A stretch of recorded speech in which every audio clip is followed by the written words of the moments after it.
एक दिन गौतम बुद्ध ने भिक्षुओं को तंबाधातिका के बारे में बताया। तंबाधातिका 55 सालों तक एक राज्य का जल्लाद रहा। सेवानिवृत्ति के बाद एक दिन तंबाधातिका ने खिचड़ी बनाई और नहा धोकर खिचड़ी थाली में डाली। तो खिचड़ी खाने ही वाला था कि दरवाजे पर भिक्षु सारपुत पहुंचे।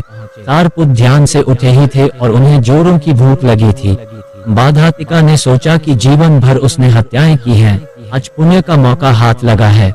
उसने भिक्षु को अंदर बुलाया और उनके सामने खिचड़ी रख दी। भोजन करने के बाद भिक्षु ने उसे धम्म का उपदेश दिया, लेकिन तंबाधातिका ने नहीं सुना क्योंकि उस दौरान वह अपना जल्लाद का जीवन याद कर रहा था। भिक्षु सारपुत ने उससे पूछा कि क्या वह चोरों को मारना चाहता था या इसलिए मारा क्योंकि राजा ने आदेश दिया था। तंबाधातिका ने कहा कि उसने बस आज्ञा का पालन किया, अन्यथा उसकी उन्हें मारने की कोई इच्छा नहीं थी। भिक्षु ने पूछा, अगर ऐसा है तो आप दोषी होंगे या नहीं? तंबाधातिका ने सोचा कि चूंकि वह बुरे कामों के लिए जिम्मेदार नहीं था तो वह दोषी नहीं था। इसके बाद वह शांत हो गया और भिक्षु ने उपदेश पूरा किया। जब वह भिक्षु को विदा करके लौटा तो उसकी मौत हो गई।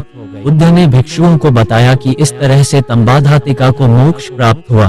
भिक्षु दुविधा में पड़ गए। उन्होंने बुद्ध से पूछा कि जीवन भर हत्याएं करने वाले को भला मोक्ष कैसे मिल सकता है?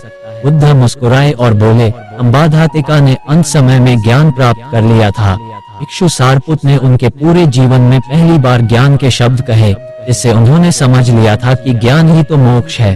बुद्ध बोले, बिना ज्ञान का 1000 शब्दों का उपदेश बेकार है और जिस एक शब्द से मन शांत हो जाए वो सबसे बड़ा ज्ञान है।